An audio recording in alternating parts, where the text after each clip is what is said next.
Assalamualaikum warahmatullahi wabarakatuh. Salam sejahtera untuk kita semua. Halo saudara-saudari mahasiswa, selamat datang dan selamat berjumpa kembali dalam mata kuliah Manajemen Risiko.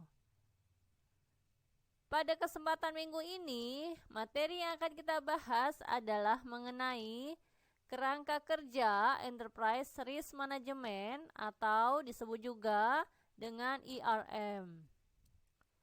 Untuk lebih jelasnya, mari kita simak penjelasan berikut ini.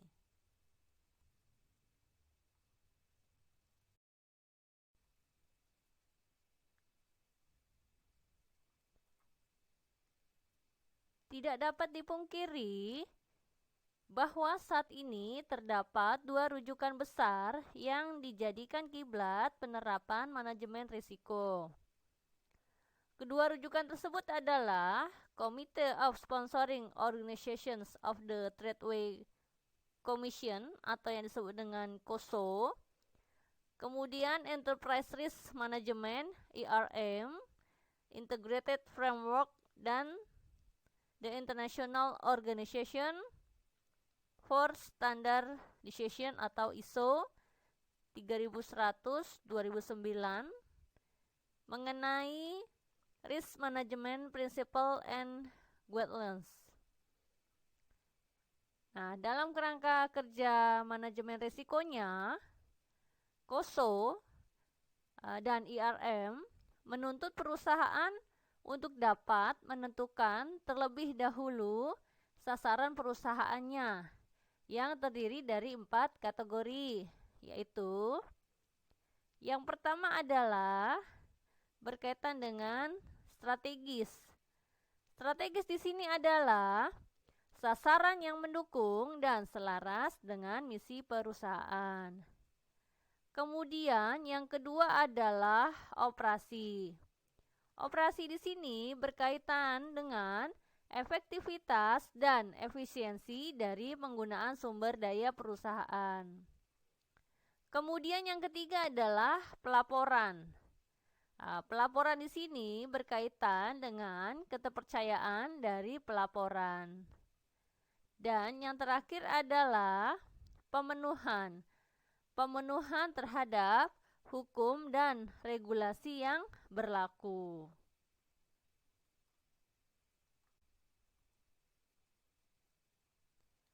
Selanjutnya adalah mengenai komponen manajemen risiko COSO ERM. Dalam COSO ERM, manajemen risiko terdiri dari 8 komposisi yang saling terkait, yaitu 1. Lingkungan internal. Lingkungan internal mengidentifikasi kondisi internal perusahaan, meliputi kekuatan dan kelemahannya, serta pandangan entitas terhadap risiko dan manajemen risiko. Yang kedua adalah penetapan sasaran. Sasaran kegiatan manajemen risiko harus sejalan dengan sasaran dari perusahaan serta konsisten dengan risk appetite perusahaan. Yang ketiga adalah identifikasi kejadian. Kejadian internal dan eksternal yang dapat mempengaruhi pencapaian sasaran perusahaan harus diidentifikasi, meliputi risiko dengan kesempatan yang dapat muncul. Yang keempat adalah penilaian risiko. Risiko dianalisis berdasarkan kemungkinan dan dampaknya. Hasil analisis risiko akan dijadikan dasar untuk menentukan perlakuan risiko. Yang kelima adalah perlakuan risiko.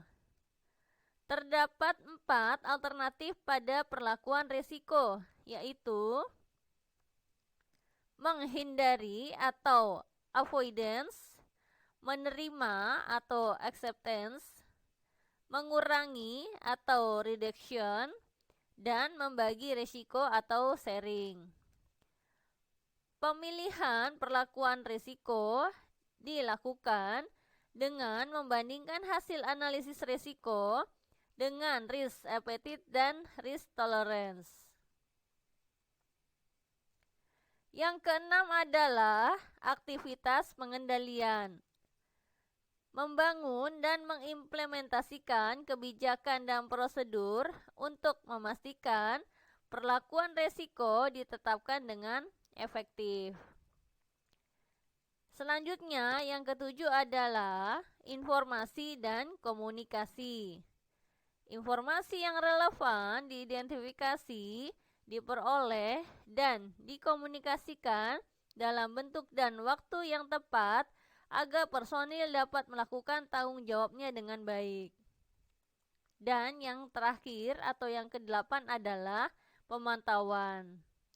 Seluruh kegiatan IRM harus dipantau, dievaluasi, dan dikembangkan.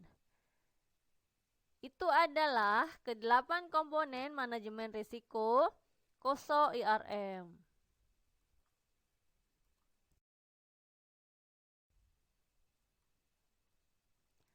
Selanjutnya adalah kita akan membicarakan hubungan antara prinsip, kerangka kerja, dan proses manajemen risiko. Prinsip manajemen risiko merupakan fondasi dari kerangka kerja dan proses manajemen risiko. Terdapat 11 prinsip manajemen risiko yang harus dipegang teguh dan diterapkan saat membangun kerangka kerja dan melakukan implementasi proses manajemen risiko. Ke-11 prinsip tersebut adalah, ini kita lihat ya, di kolom pertama ini ada 11 ya, principal clauses ya. Ini meliputi apa saja ya. Yang pertama adalah credit value atau memberikan nilai tambah dan melindungi nilai organisasi. Yang kedua adalah bagian terpadu dari seluruh proses organisasi. Yang ketiga adalah part of decision making. Nah, ini berkaitan dengan bagian dari pengambilan keputusan. Selanjutnya yang keempat adalah berkaitan dengan penanganan ketidakpastian atau explicitly addresses uncertainty ya, berkaitan dengan ketidakpastian. Kemudian yang kelima adalah sistematis, terstruktur, dan tepat waktu. Yang keenam, based on the best available information. Artinya adalah berdasarkan informasi terbaik yang tersedia. Kemudian yang selanjutnya adalah berkaitan dengan disesuaikan dengan kebutuhan organisasi. Kemudian ada takes human and cultural factors into account. Nah, ini berkaitan dengan mempertimbangkan faktor budaya dan manusia. Kemudian selanjutnya ada transparency and inclusive. Nah, ini berkaitan dengan transparan dan inklusif ya. Selanjutnya ada dinamik ya. Ini berkaitan dengan dinamis, berulang, dan responsif terhadap perubahan. Dan yang terakhir ada fasilitas. Nah, ini adalah memfasilitasi perbaikan ya, sinambung dengan peningkatan organisasi. Selanjutnya, kerangka kerja manajemen risiko merupakan struktur pembangun proses manajemen risiko. Kerangka kerja dimulai dengan pemberian mandat dan komitmen, lalu dilanjutkan dengan kerangka implementasi yaitu plan, do, check, dan act. Nah, ya. Nah, ini kalau kita lihat ada framework. Nah, ini adalah kerangka kerja ya. Di kolom selanjutnya adalah framework atau kerangka kerja. Ini berkaitan dengan yang pertama adalah plan atau perencanaan kerangka kerja, manajemen risiko. Kemudian yang kedua adalah penerapan manajemen risiko. Selanjutnya ada monitoring ya, monitoring and review. Nah, ini artinya adalah monitoring dan review terhadap kerangka kerja manajemen risiko.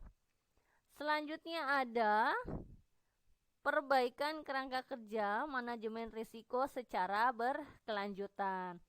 Nah, ini untuk kolom yang kedua adalah frameworknya atau kerangka kerjanya ya. Kemudian proses manajemen risiko merupakan kegiatan kritikal dalam manajemen risiko karena merupakan penerapan daripada prinsip dan kerangka kerja yang telah dibangun.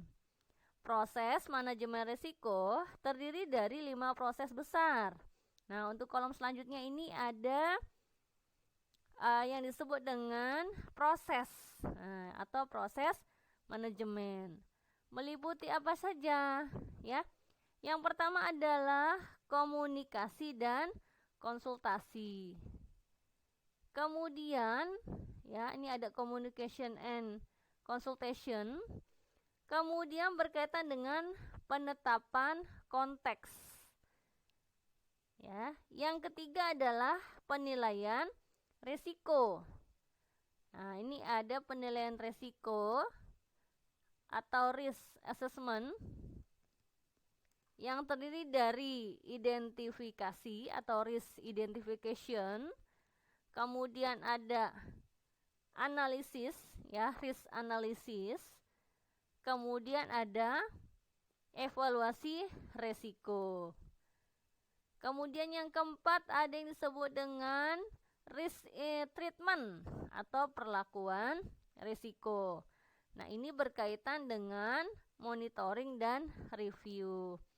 Nah, ini adalah hubungan antara prinsip kerangka kerja dan proses manajemen risiko. Jadi implementasi secara mendetail dan menyeluruh pada prinsip kerja dan proses manajemen risiko diharapkan dapat meningkatkan efektivitas manajemen risiko organisasi.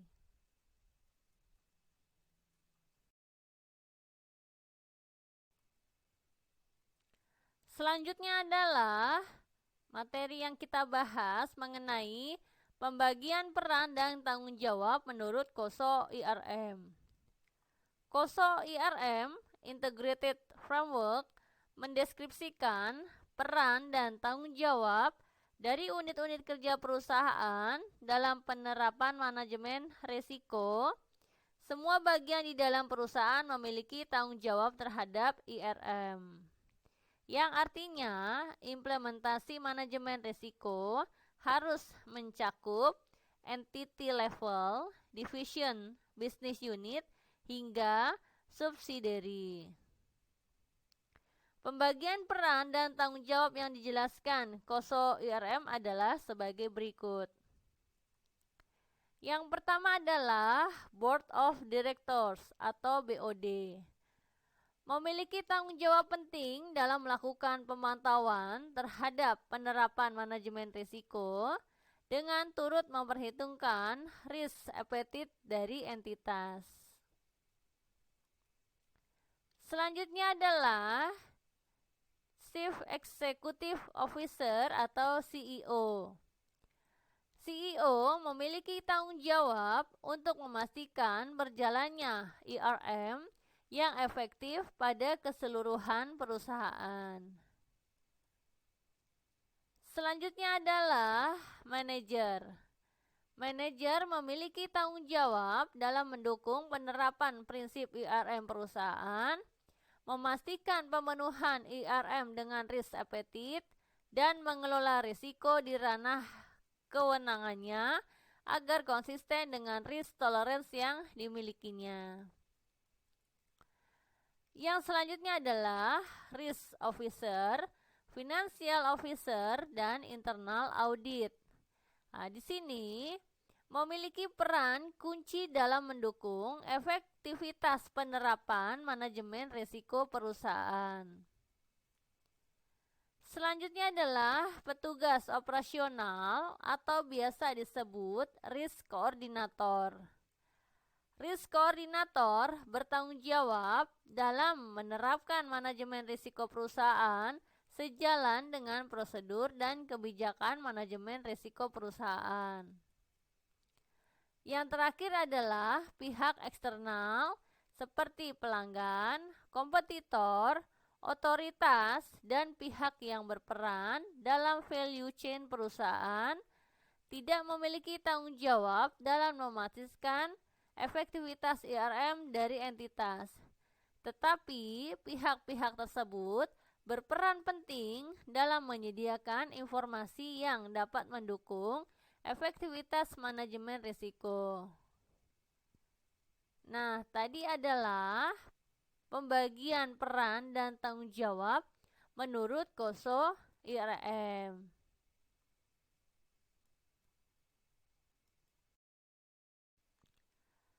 Demikianlah penjelasan yang dapat disampaikan berkaitan dengan materi kerangka kerja manajemen risiko enterprise risk management pada kesempatan kali ini. Semoga menambah pemahaman ilmu pengetahuan dan wawasan. Selamat belajar. Sampai berjumpa pada materi selanjutnya. Terima kasih atas partisipasinya. Salam sukses selalu. Wassalamualaikum warahmatullahi wabarakatuh. Salam sejahtera untuk kita semua.